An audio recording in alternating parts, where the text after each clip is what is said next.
Como manter a esperança, mesmo sem saber quando é que a pandemia do coronavírus vai acabar? Esperança é algo que tem a ver com uma construção muito mais artesanal, existencial, psicológica. Como é que a gente faz para espantar a tristeza, a solidão e a depressão causada pelo processo de recolhimento? Eu acordo com muitas rotinas. Eu acordo 8h30 da manhã, leio a minha Bíblia aqui no meu escritório. Por que outro dia você resolveu ler o Salmo 46? É o tamanho da presunção humana que é extraordinária. Que outras mensagens o coronavírus está trazendo para a humanidade?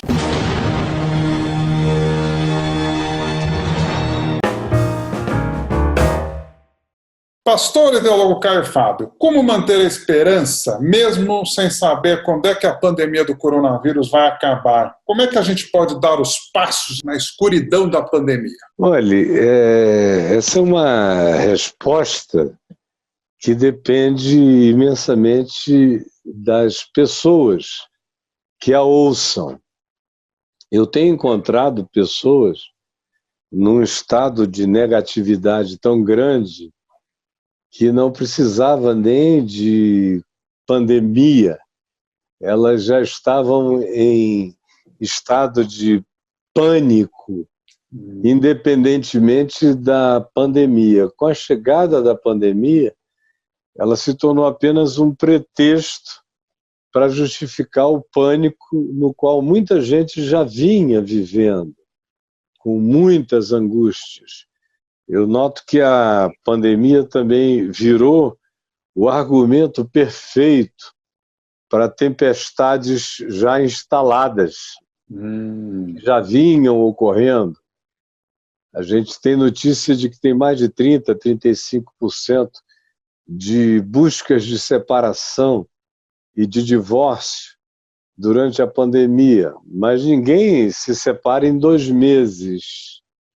O que acontece é que eram pessoas que vinham acumulando, vinham construindo barragens amontantes, como lá de Brumadinho, e o que aconteceu na pandemia foi que houve um derrame pelo excesso de convívio.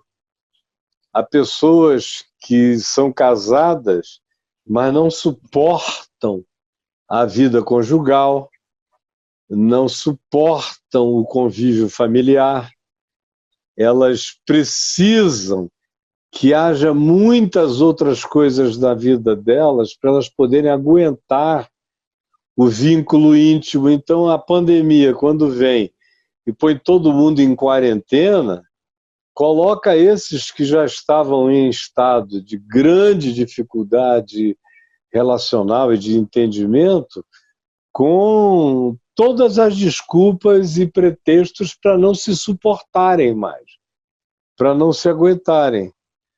E a outra coisa que eu vejo também, que é atribuída à pandemia, mas já a precede muitas vezes, é o fato de que há muita gente vivendo em estado de depressão profunda.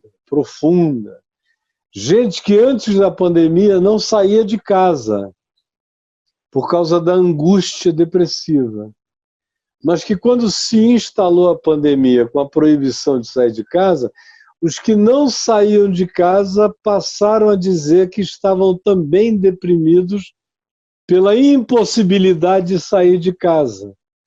Ou seja, não tem nem tanto a ver com a dinâmica do ir e do vir, mas apenas com o estado mental de proibição que a pandemia instalou para quem, estando em plena liberdade, não usava a liberdade para nenhum tipo de movimento, de relação e de dinâmica de encontro. A pandemia serve para batizar muitos dos nossos sofrimentos e resoluções pessoais que já estavam latentes, mas que nesse tempo elas ganham permissão para crescer, não é muito. Quanto à esperança, esperança também é uma coisa que a gente não prende para enfrentar uma contingência. Esperança é algo que tem a ver com uma construção muito mais artesanal, existencial, psicológica, tem a ver com deliberações pessoais, tem a ver com acordos íntimos que a gente faça com nós mesmos em relação a como é que a gente vai olhar para a vida, como é que a gente vai se posicionar em relação a ela. Tem a ver infinitamente mais e só comigo do que com as circunstâncias. Por exemplo, eu já estou vivendo em quarentena há 20 anos. Eu vivi uma existência totalmente externa durante 30 e tantos anos, viajando todo dia, pelo mundo afora, uma loucura, um negócio que eu tenho preguiça de narrar, de tão inconcebível que era aquele modo de viver, aquele cotidiano, que não era um pandêmico, era um pandemônio cotidiano no qual eu vivi. Então, quando eu decidi parar, parei há 20 anos atrás e conheci a minha mulher, ela também era uma pessoa que já vinha cansada de tantas exterioridades e eu não aguentava mais nem imaginar viver do jeito que eu vivia, de modo que o amor nos uniu de uma maneira tão doce e agradável e confortável que nós passamos os primeiros 2 anos na praia. Só nós dois. Tínhamos 7 filhos. Mas os filhos ficaram para lá, nós fomos nos namorar profundamente. Aí quando esse tempo, que parece até um tempo bíblico, lá em Israel, é que se dizia no passado, nos dias de Moisés, que quando um homem casava com uma mulher, ele tinha liberdade de ficar 2 anos sem ir à guerra, para poder fazer a felicidade da esposa, para que ela tivesse uma boa memória dele caso ele fosse eliminado na guerra. Então a gente viveu mais ou menos um sabático desse. Quando eu voltei sem desejo de aceitar nenhum convite e fiquei anos dizendo todo dia, muitas vezes por dia, não, não, não, para os convites que me vinham, que escrevi um portal com milhares de páginas, milhares e milhares, não é exagero, mais de 30 ou 40 mil páginas escritas todos os dias sobre todos os temas. Depois surgiram as possibilidades das web TVs, aí eu comecei a minha Vem VTV há 13, 14 anos atrás e organizei como uma TV aberta, eu já tinha tido uma no passado, então eu sabia esse métier a vida inteira, e aí me ocupava o dia todo, era escrevendo ou fazendo programas de até 4 horas de duração ao vivo, falando toda noite. Eu criei uma tenda aqui na frente da minha casa, uma tenda muito charmosa, muito bonita, muito bem iluminada, muito agradável, e as pessoas vinham à noite, eu dava uma aula ao vivo para aquelas pessoas, isso também era agradável e gravado. E eu não precisava ir a lugar nenhum, porque eu estava indo ao encontro de milhões de pessoas sem sair de casa. Fiz um jardim, que já deve ser o 5º ou 6º jardim que eu faço, mas um jardim totalmente feito por mim, cuidado por mim, e podado por mim, plantado por mim, enfim, um jardim que me enche o coração de alegria. Recebo pessoas com uma determinada parcimônia, conforme prioridades bem estabelecidas. Vivo 24 horas por dia com a minha mulher, o que para certas pessoas é insuportável. A única coisa, ou as 2 únicas coisas diferentes, é que nós temos 5 netinhos. E 3 deles moram aqui em Brasília, aqui perto de casa. Estudam numa escola aqui ao lado. Então, todos os dias, de segunda a sexta-feira, eles vinham almoçar aqui em casa. Sim. E todo sábado, às 14 horas, todos os filhos, genros, nora, pessoal da família que mora em Brasília, porque tem 3 outros filhos morando no Rio, todos esses, que são uns 16, vêm aqui para casa, aquela mesa grande, todos nós, atualização da semana inteira. Isso acabou. Ah, Acabou por causa das minhas comorbidades. Se eu pegar o Covid, estatisticamente falando, eu tenho uma chance enorme de não suportar. então você está isolado totalmente hoje. Absolutamente. 3 condições cardíacas, Hum. 3 delas, ablações, estentes, cuidados 2 vezes ao ano. No tempo da loucura em que eu viajava ininterruptamente, eu acabei desenvolvendo diabetes tipo 2, sou o único caso em qualquer ramo da família, e com as consequências do diabetes que você tem que cuidar, eu fui extremamente relapso com o meu corpo, porque eu sou uma pessoa de muita resistência, intensidade, força. Você, na juventude adulta, acha que aguenta qualquer coisa, que você come prego e segue adiante. Mas tem um preço a pagar. E há uns 17 anos a conta começou a ser apresentada, eu comecei a ter que fazer várias intervenções, a ter muitos cuidados, de modo que eu e minha mulher estamos aqui sem contato planetário. Só com nós dois. O que fica ainda numa quarentena, para algumas pessoas, muito difícil.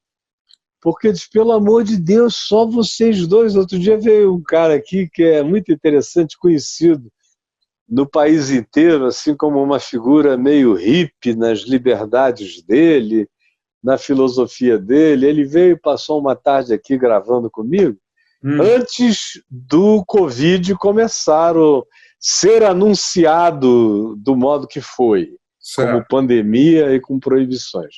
Ele veio uns 3 dias antes. E aí conversa vai, conversa vem, no final ele me perguntou, escuta, quantos moram aqui? A casa é grande. Eu falei, porque há 15 anos, quando nós viemos para cá, todos os filhos que vieram para Brasília e os netos que vieram moravam aqui. Mas com o passar dos anos, todo mundo foi para os seus lugares. E hoje somos só eu e a minha mulher e a ajudante aqui, que colabora conosco. Mas eu passo o dia inteiro com ela. Aí ele virou e me falou assim, na lata, na testa, olho no olho, cara com cara, o dia inteiro, desde que acorda. Eu falei, ele falou, eu não suportaria isso, de jeito nenhum. Eu não sei se eu aguentaria ficar casado 2 anos. E qual é o segredo? Modus vivendi. É paz e a alegria de saber que você tem a sua melhor amiga com você, seu melhor amigo com ela. Eu não tenho nenhuma obrigação de demonstrar de maneira sedutora qualquer forma de simpatia cotidiana intensa, porque isso é muito cansativo. Eu sou uma pessoa muito feliz, mas eu não sou gargalhenta. Eu sou uma pessoa alegre, mas não sou ruidosa. E eu sou um indivíduo de extremo bom ânimo. Para mim, tudo tem solução. E o que porventura não tenha solução já está resolvido pela sua própria impossibilidade de ser resolvido. Então, a não solução, para mim, já soluciona também muita coisa. Já me faz pensar na vida com categorias criativas numa outra direção imediatamente. Também não tenho essas demandas. Embora a minha mulher seja extremamente bem-humorada, e ela tem um humor um tanto adolescente em algumas coisas, ela tem aquele jeitinho adolescente de me provocar, de falar as coisas e tudo mais, que é agradável, ao mesmo tempo ela é uma pessoa filosoficamente muito perspicaz, ferina, quando é preciso, perceptiva, não tem que dizer nada, um olhar dela já te conta uma história inteira, fácil de você chegar a uma conclusão e aceitar, às vezes até silenciosamente, a correção do que você discerniu como pensamento ou opinião dela. Então, para mim, é muito fácil viver com ela. Eu já estou chegando a 50 anos de casamento, porque o meu primeiro casamento foram 25. Sem briga, sem confusão, sem nada. Eu me separei só porque faltava ao casamento alguns elementos de natureza essencial num casamento, mas não foi por nenhum problema ou desavença. Ela é minha amiga querida até hoje, marido dela, todos nós. E eu conheci a Adriana, que já me conhecia há 40 anos, de modo que eu não era uma surpresa para ela que foi um conhecimento novo para mim, mas ela já veio muito acostumada a mim, ela já veio sabendo muito como eu pensava, como eu era, minha vida era muito pública e ela acompanhava, ela não teve essas surpresas todas, e eu sofri uma adaptação felicíssima com aquela pessoa que me enterneceu em todos os níveis. Me fez cócegas no cérebro, com a inteligência dela, me permitiu olhar nos olhos dela e ver que eu tinha alguém que me enxergava e dialogava no mesmo nível, e alguém que me encantava, que me provocava, que me seduzia naturalmente como mulher. Então, para mim e para ela, essa adaptação foi muito fácil. Antes de continuar a minha conversa com o teólogo e pastor Caio Fábio, eu tenho um pedido muito especial. Gente, a crise chegou e, infelizmente, o Ping Pong com Bonfá perdeu todos os seus patrocinadores e apoiadores.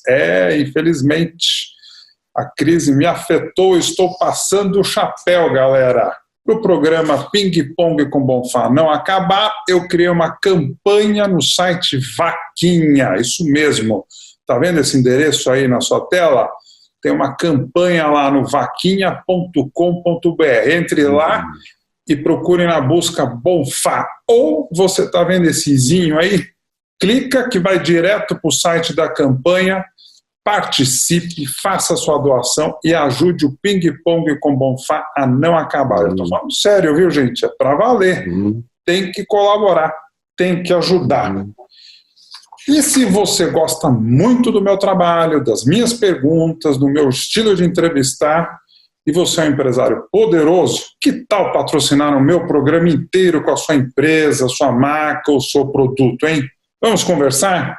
Entre em contato comigo. Meu e-mail também está aí na sua tela, é umolhar@gmail.com. umolhar@gmail.com. É só escrever que a gente conversa. Conto com vocês, conto com a sua ajuda. Escreva ou faça sua doação lá no vaquinha.com.br, tá bom, gente? Como é que a gente faz para espantar a tristeza, a solidão e a depressão causada pelo processo de recolhimento? E aí já incluo nessa pergunta se você tem alguma orientação de prece e de oração, né, onde a gente pode se apegar também na fé. O que a gente pode ler? Um salmo? O que a gente poderia ler na Bíblia? A primeira coisa é saber que isso vai acabar, não é? É não tratar com isso como se a gente tivesse entrado num portal sem saída, sem volta. Isso vai acabar. A segunda coisa é você entender isso como uma espécie de proteção domiciliar e não de prisão domiciliar. Parece bobagem, mas muda completamente o paradigma, a matrix do pensamento. Tem muita gente que fica sofrendo isso como se fosse uma prisão domiciliar, como se estivessem com um device eletrônico no tornozelo. E não é o caso. Eu estou tendo o privilégio de me proteger de algo que poderia ser devastador para mim e para minha família. Então, se eu posso, se eu tenho os meios, se eu tenho as condições, se eu não sou forçado a sair por uma questão de sobrevivência absoluta, mas tenho meios de sobreviver na autoproteção, eu devo encarar isso como um grande privilégio que tem dia para acabar. A terceira coisa é que você tem que estabelecer algumas rotinas. Sem rotina, a depressão é inevitável. Você acordar e ficar ali enfiando a mão na cueca, no camisolão, vai para a varanda, assiste televisão, as notícias se repetindo, em todos os lugares a mesma notícia o tempo todo. Você tem que criar rotinas, e algumas rotinas proativas e algumas rotinas que podem ser passivas. Assim, no meu caso, eu não tenho o menor espaço para o tédio. Eu acordo com muitas rotinas. Eu acordo 8h30 da manhã, leio a minha Bíblia aqui no meu escritório. O que você recomenda de leitura? Uma oração, um salmo? Eu recomendo salmos para as pessoas, em geral, tanto quanto eu recomendo mensagens minhas, que são milhares de mensagens sobre desenvolver um estado mental positivo, como a gente constrói bom ânimo no pensamento. Não tem nada melhor para abrir o dia do que uma leitura de um salmo com uma oração. Isso. E não tem nada melhor para fechar a tranca da noite outra vez com a leitura de uma palavra confortante do Evangelho e uma oração de entrega, de descanso, de confiança, a utilização do tempo de maneira criativa, produtiva, construtiva. Eu recomendo para um monte de gente, fora leituras bíblicas, salmos e mensagens, eu recomendo essa organização. Cada um organiza mais ou menos do seu jeito, não é? Eu tenho uma filha do meu coração, que eu não gerei, mas ela é do meu coração e ela mora só. Já foi casada, é divorciada, tem uma alta função aqui no Supremo Tribunal, mas está sozinha em casa. Eu vi que ela estava entrando num estado muito difícil depois de 2 meses. E aí a recomendação que eu estou fazendo é: sai cedo de casa. Ela mora num lugar muito, muito amplo. Sai cedo, anda sozinha. 1 hora, dá uma suada, pega um sol, volta molhada, toma um banho gelado, ou de qualquer outra natureza. Nós somos máquinas solares. Você fica o dia inteiro na sombra, sem pegar sol, o sol, a natureza, o chão, tomando-se todos os cuidados necessários, tem um poder revigorador e terapêutico de natureza extraordinária. Mas tem que usar máscara. Tem que usar máscara. Não, claro, não. Eu sou, nesse sentido, eu me tornei rigorosíssimo. Todo mundo de máscara, leva o teu álcool em gel penduradinho aqui, anda longe, 2 metros para mim é próximo. Anda longe, mas longe mesmo. O cara tem que estar do outro lado da rua. Chega com o teu sapato, ele fica lá fora. Entra com outro, tem que separar tudo, não pode brincar disso, por mais saudável que você seja. Por que outro dia você resolveu ler o Salmo 46? Eu até peguei ele aqui. Você acho que nem leu ele inteiro, mas eu posso ler aquele. Deus é nosso refúgio e fortaleza, socorro bem presente na angústia. Isso. Portanto, não teremos ainda que a terra... Não temeremos. Não temeremos, perdão. Portanto, não temeremos, ainda que a terra se mude, e ainda que os montes se transportem por meio dos mares. Isso. Ainda que as águas rujam e se perturbem, ainda que os montes se abalem pela sua braveza. Há um rio cujas correntes alegram a cidade de Deus. O senhor quer ler? Segue. Não, pode ler, eu estou adorando. Segue. Há um rio cujas correntes alegram a cidade de Deus, o santuário das moradas do Altíssimo. Deus está no meio dela, desse lugar, desse refúgio. Jamais será abalada, é um lugar de segurança. Deus a ajudará desde antemanhã.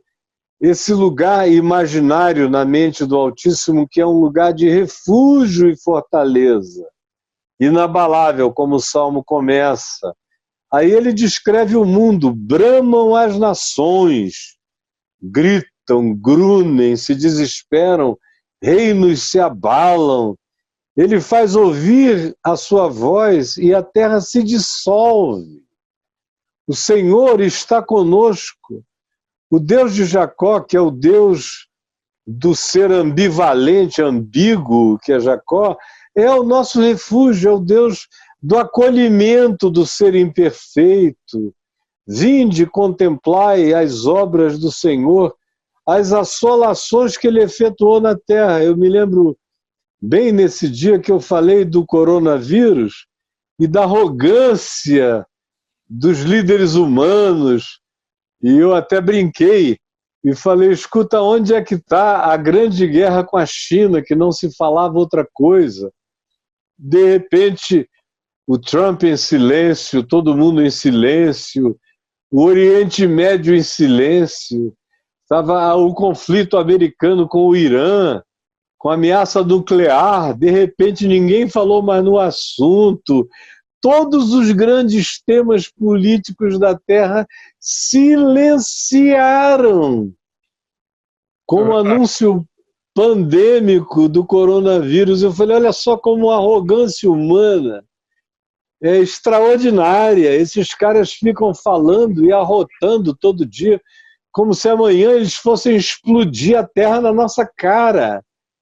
Mas basta um vírusinho chegar e o sujeito começar a se afogar no seco, que os assuntos todos param.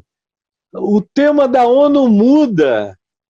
Os ayatolás ficam calados. Teve até ayatolá com Covid, sem conseguir respirar. Eu digo, esse salmo mostra o tamanho da presunção humana, que é extraordinária. Por isso, é que ele começa dizendo: Deus é o nosso refúgio e fortaleza, socorro bem presente na tribulação, qualquer que seja a tribulação. Aí ele tem uma sequência de ainda que, ele usa superlativos extremosos, absurdos.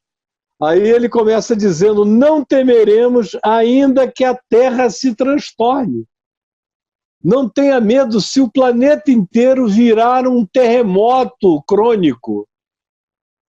A gente tem que aprender esse lugar de refúgio, esse lugar de paz, que transcende as circunstâncias mais malucas da existência. Esse é o convite da fé, que pouca gente não consegue nem pensar em admitir, acha que isso é para gente mineral, para algumas pessoas de natureza muito especial. Não, isso é algo que a gente desenvolve. Você cria musculatura espiritual, psicológica, mental, exercita-se em fé para crescer e aprender essa possibilidade de enfrentar os ainda que, como esse, a terra se transtorne, ainda que os montes se abalem no seio dos mares.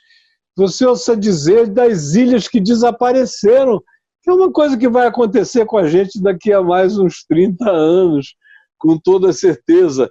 Ainda que as águas tumultuem e espumejem, que gera um pânico enorme nesses dias em que o nível das águas está subindo e vai subir mais rápido do que se quer aceitar, a gente ainda está em pleno estado de negação.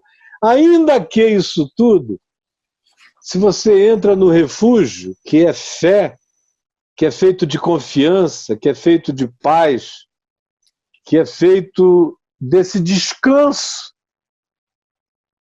que ainda que tudo que seja absolutamente insuportável no mundo e na vida aconteça, se eu tiver esse coração confiante, eu vou entrar num estado que é frequentemente repetido aqui no Novo Testamento especialmente, que é o estado da fé que excede a todo entendimento. A fé é assim, você está lidando com o invisível.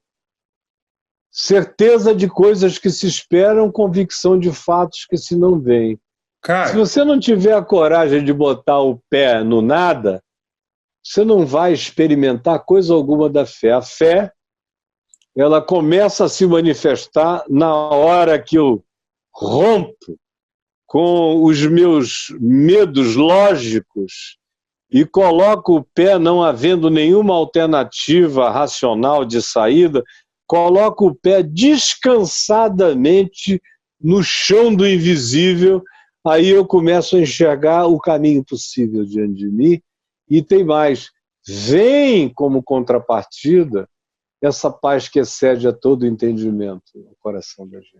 Que outras mensagens o coronavírus está trazendo para a humanidade? Eu não acredito que esse vírus veio por acaso e veio atingir todo mundo de uma vez só. Eu acho que ele veio com várias mensagens. Que outras mensagens você acredita que ele está trazendo para a gente nesse momento? Por que ele está dando um break no mundo? Bom, a primeira coisa que o coronavírus revelou foi que a grande peste terráquea é a própria sociedade humana. Você veja só, a imposição de 2 meses de quarentena que não alcançou nem todo mundo, só basicamente as classes médias, baixa, média e alta e os mais ricos, foram os que conseguiram ter dinheiro para parar completamente. Ainda a maior parte da humanidade ainda está em deslocamento, indo, vindo, tentando sobreviver.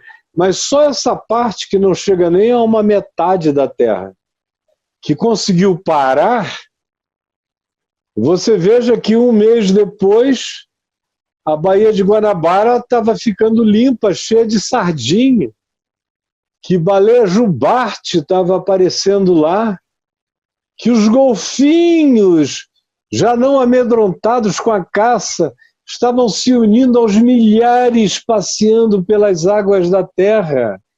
A China, invisível do espaço por causa da poluição, de repente as áreas todas que foram forçadas a parar se tornaram em atmosferas translúcidas, visíveis dos satélites.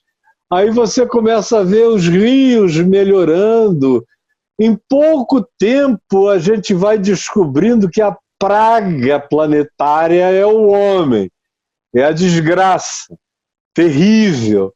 Embora tenha gente má que aproveite a desmobilização institucional total para sair cortando árvore na Amazônia como nunca antes durante esse período. O Covid-19 nos provou que a Terra é regenerável.